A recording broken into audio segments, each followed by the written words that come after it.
Hello and welcome to Business Incorporated. I am Bisi Adebayo. Coming up on today's program, Brent crude climbs above $39 per barrel as traders look up to OPEC Plus meeting. And World Bank advises Nigeria to develop mining sector to help ease post-COVID-19 economic shocks. Plus, Uganda to lose $1.6 billion a year in earnings from tourism as visitors stay away due to the impact of the coronavirus pandemic.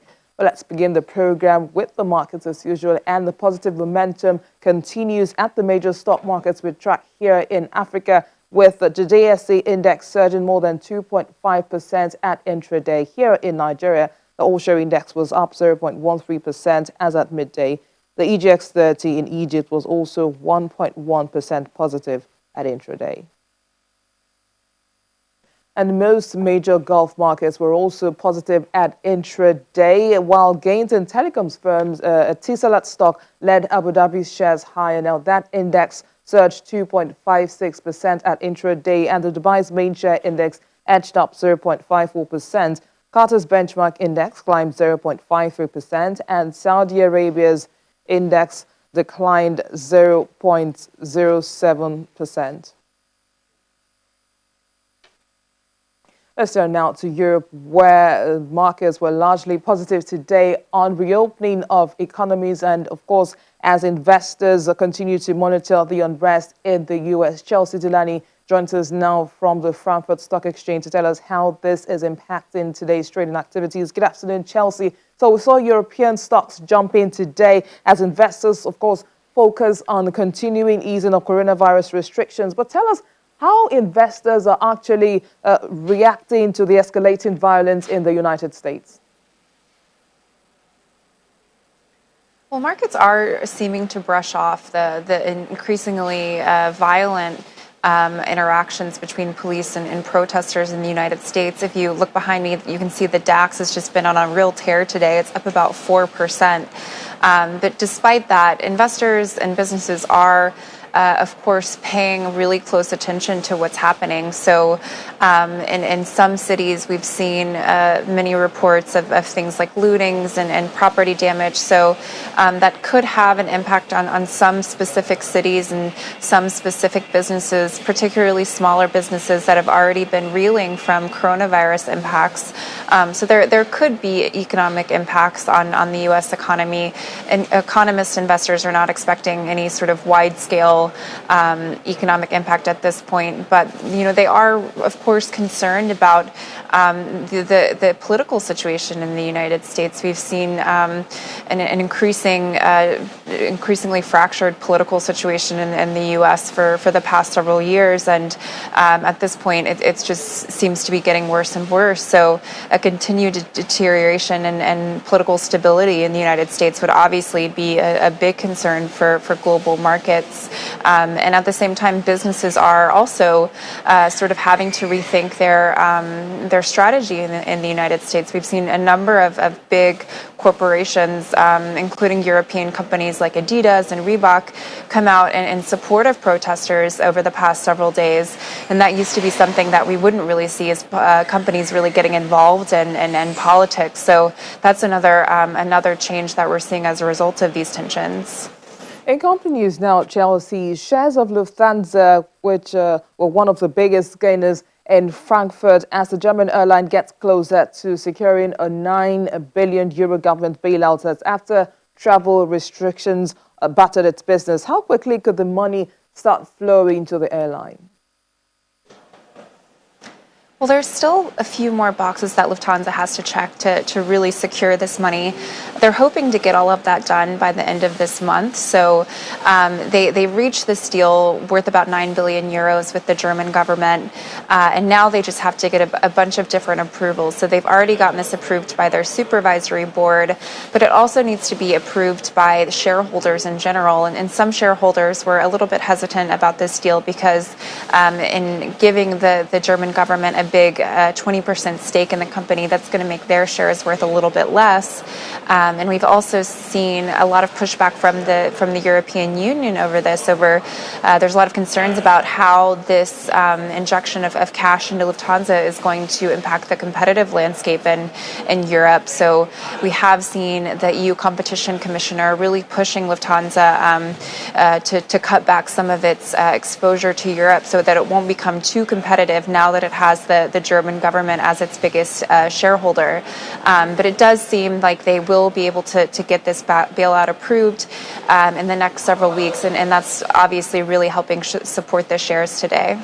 Now, let's talk about German politicians now. They're ready in a second round of stimulus that could be worth up to 100 billion euros, and that would help the economy recover from virus impacts. Now, what would be included in the package?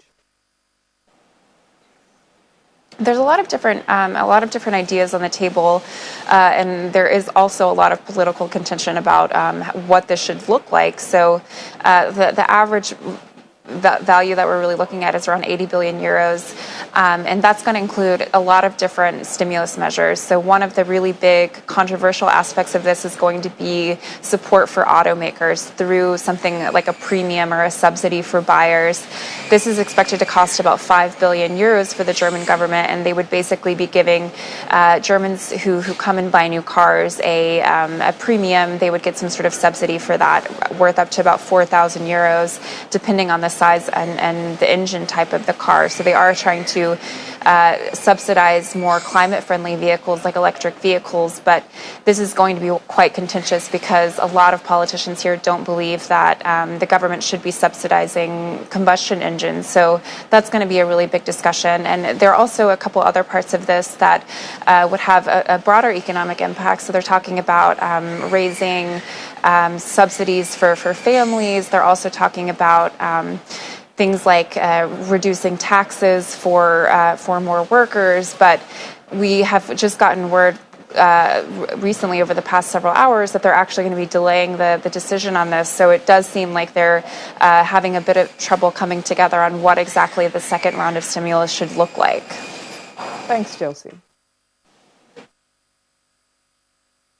Let's now turn to the UK, where Juliana Olayinka is ready to analyze some BOE data which just came in today. Good afternoon, Juliana. So a couple of data from the Bank of England. Of course, lockdown leads to historic rise in consumer debt repayments, while consumer borrowing also dropped, and then mortgage borrowing also tumbled, and that's even as house prices fell 1.7% in May. Tell us what all this data actually means. Good afternoon, Bissy. Well, what it means is that in April, consumer lending basically vanished. It disappeared, even though the Bank of England had asked banks to stop people from repaying. So basically giving a lot of people mortgage holidays, not just really from the banks. These were also done with insurance or any type of lending. But what this information is showing is that actually people were repaying their mortgages, repaying all of their loans and not borrowing enough. And because of that, the net consumer index is particularly low. A lot of economists have been scrambling through this data. And one of the reasons why they consider this to be potentially a positive is that it appears as if more people have money in their pockets. So if they've got more money in their pockets, when lockdown really begins to lift by the 15th of June, more people will have enough money to go out and spend. Also, this data did show, yes, that mortgage prices are falling in nationwide. Says house prices fell to their lowest level in 12 years. So at the moment, house prices are pretty cheap. And they also showed that in April, mortgage lending approval had dropped by 80%. This, of course, makes sense because at the time, estate agents were barred from doing any sort of house dealing. In fact, the entire system was shut down. What economists are hoping is that now that estate agents are back in running, in fact, they were the first to be given the green light by the business secretary, Alok Sharma, to start opening up their doors, that we'll see an increase in mortgage approvals in the month of May and in the month of June. Also, as well, this information from the Bank of England shows us that business lending fell from £20 billion in March to £13 billion in April. So lending is at its lowest level. And of course, the Bank of England wants banks to lend, which is why they're still teasing around the possibility of giving negative interest rates. So if the banks don't loan, they'll be charged for doing that. So that's the information. Bit of a mouthful, but generally what economists believe is that there's enough money in people's pockets to start going to spend again, which is exactly what the British government are hoping for. Absolutely. Now tell us how the markets are reacting to this data today. Interesting, the FTSE is having a brilliant day today. Started off in the up and it's still pretty high at intraday. The all share is up 1.07%. The FTSE 100 is up by 1% and the FTSE 250 is up by 1.36%. In currency, the pound is also up against the dollar by 0.50%. Up against the euro by 0.21% and up against the Japanese yen by 0.70%. It's interesting, actually, that the markets in London are kind of looking very much inwards, focusing on the reopening of the economy and looking forward to retail opening again on the 15th of June, because, of course, we've seen there are very similar intentions in the US with all of the political woes that are happening there. Also as well, US-China, that seems to be beefing up again. And we actually just had a statement from the Foreign Secretary, Dominic Raab, who has given, I would say, probably the toughest stance towards China on their recent doings in Hong Kong. And then, of course, the coronavirus pandemic. Even though we've had our lowest death rate in 10 weeks, it's still simmering. But again, the FTSE is up because they are hoping that once the economy starts ticking, Britain can once again start recovering from all of these shenanigans.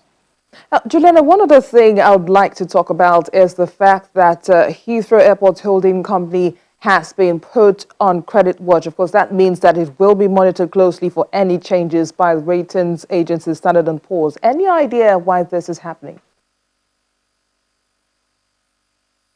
Well, this was an interesting story, actually. I saw it in The Guardian. They flashed it earlier this morning. There doesn't seem to be any further update from S&P or Heathrow, but in March, S&P, they're a pretty reputable credit rating agency. They actually downgraded Heathrow then from an A class to a B class. And that was because, of course, all of the uncertainty, the complete slump in passenger numbers, and the fact that many of their most profitable airlines said they will be grounding their fleet. So they did that in March. And when that did happen in March, Heathrow responded saying they completely understood why this was happening, but that they had about £3 billion in their coffers to survive considering this downturn. But we have heard from Heathrow bosses this week, and they have said that they do not expect pre-COVID passengers to return until about 2023. That's another 3 years' time, which is a massive amount of time. And of course, in that time, they will be losing a lot of money. So we're expecting to see what S&P downgrade their rating to, or whether they leave it, or potentially, which is unlikely, they could raise it back up to an A again. Fingers crossed, Juliana. Thanks. And stocks in Asia Pacific rose on Tuesday, with investors continuing to watch for the reopening of economies as coronavirus containment measures are eased. In Japan, the Nikkei 225 added 1.19% to close at 22,325.61. As shares of index heavyweight and conglomerate SoftBank Group surged 3.33%, while the Topix index finished its trading day 1.21% higher. South Korea's Kospi also closed 1.07% up at 2,087.19. In Hong Kong, the Hang Seng Index saw gains as well, rising 0.78% as at its final trading hour. And mainland Chinese stocks also nudged higher, with the Shanghai Composite up 0.2%, and the Shenzhen component was fractionally higher at approximately 11,112.5. Elsewhere, the S&P ASX 200 in Australia closed 0.27% up. And in the U.S., stock futures were also high in early trading on Tuesday as investors grappled with civil unrest around the country as states try to reopen the economy from the coronavirus pandemic. Futures on the Dow Jones Industrial Average implied an opening gain of 200 points, and the S&P 500 and Nasdaq 100 also pointed to a higher start.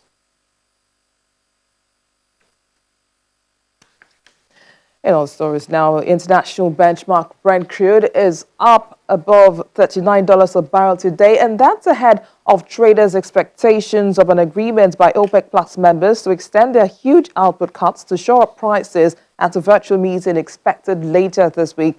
Brent crude futures surged close to 3% to $39.41 a barrel earlier, while US WTI crude futures jumped 2.77% to $36.42 a barrel. Brent has doubled over the past 6 weeks thanks to supply cuts by the Organization of Petroleum Exporting Countries and Allies, including Russia, a group known as OPEC+. Still to come on the program, a look at price movements of poultry products in Nigeria. Please stay with us.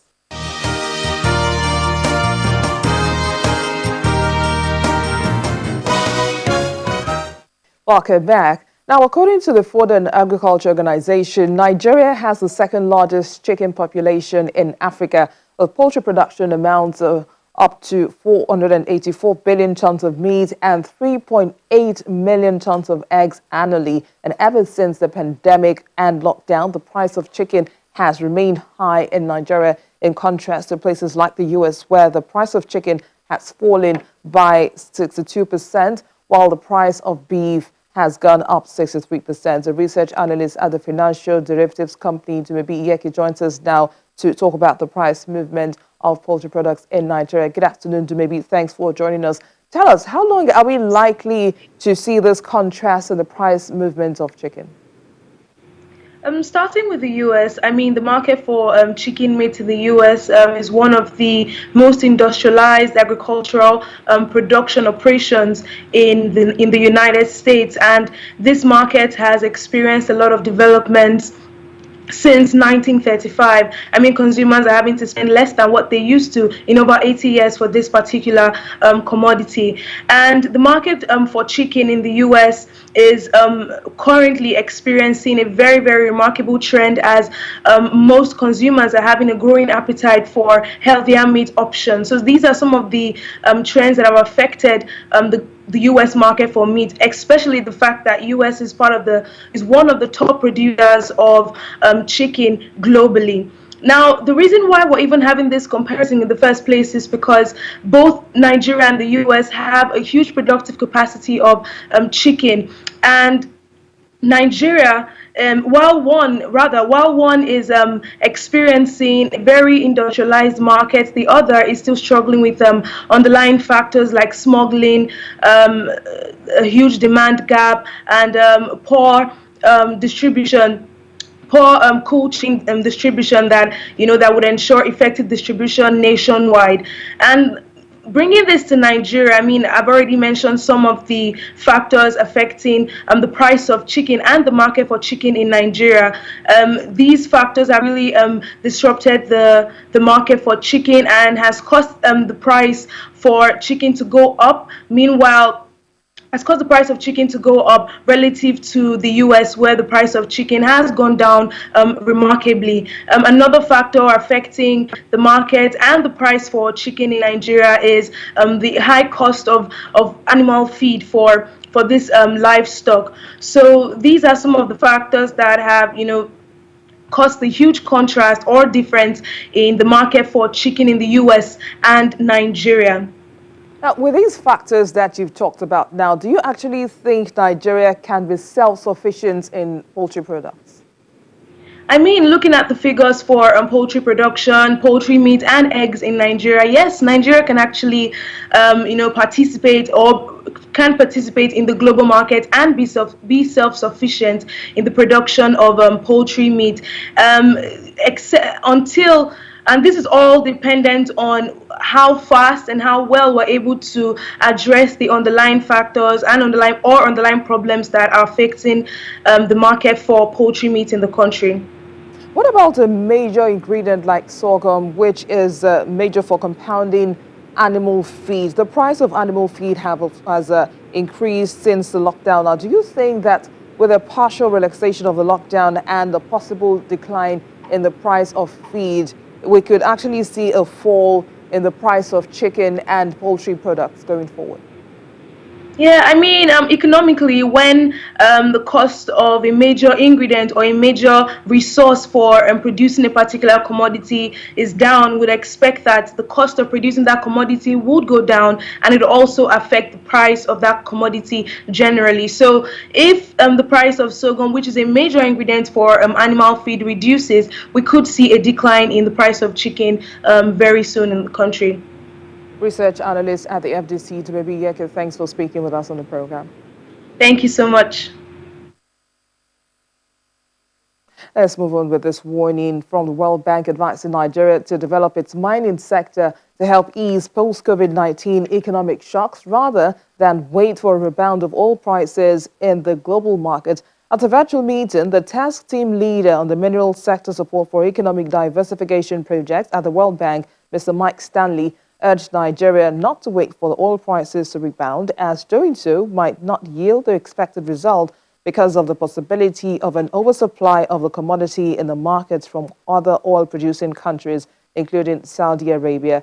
Mr. Stanley adds that it has become imperative for the country to have a rethink by focusing on developing the money-spinning and revenue-generating solid minerals sector. And Uganda will lose $1.6 billion a year in earnings from tourism. Of course, that's as visitors stay away from the country due to the impact of the coronavirus. Tourism is one of Uganda's economic mainstays, as the East African country attracts visitors to see a range of wild animals that roam its savannas. Latest data from the country's statistics office shows Uganda earned $2 billion from tourism activities in 2017, up from $1.7 billion the previous year. The International Monetary Fund said last month that Uganda's tourism earnings were expected to fall 54% in the 2019-2020 fiscal year and declined 52% in the next year. Still talking about the impact of COVID-19, now Mediclinic International, owner of a chain of private hospitals in Southern Africa, the Middle East and Switzerland, has reported a net loss of £315 million for the full year ended March 31. The British company says its earnings before interest, tax, depreciation and amortization came in at £480 million, down 3% from the last fiscal year. In a statement, Mediclinic explains that a high degree of uncertainty remains regarding the progression of the COVID-19 pandemic and its full impact, which may well continue for at least the next 12 months. Mediclinic, which operates 77 hospitals in its 3 regions, suspended all non-essential capital expenditure and the dividend for the year to preserve cash during the pandemic. And a draft of rescue plan for South African Airways contains about 4.6 billion rand or $263.4 million of new bailouts as part of a restructuring aimed at saving the airline from collapse. The latest draft, dated May the 31st, says that a working capital injection of at least 2 billion rand is needed for the restructuring, plus a further 2 billion rand to fund employee layoffs and an allocation of at least 600 million rand to repay some creditors. The draft plan also proposes that the airline's workforce be halved to about 2,500, while also reducing its fleet by half to about 20 aircraft in the next few years. The Department of Public Enterprises says the government has received the draft plan, but no decisions have been taken on some of the proposals it contains. And that's it on today's program. Thank you for watching. I am Bisi Adebayo.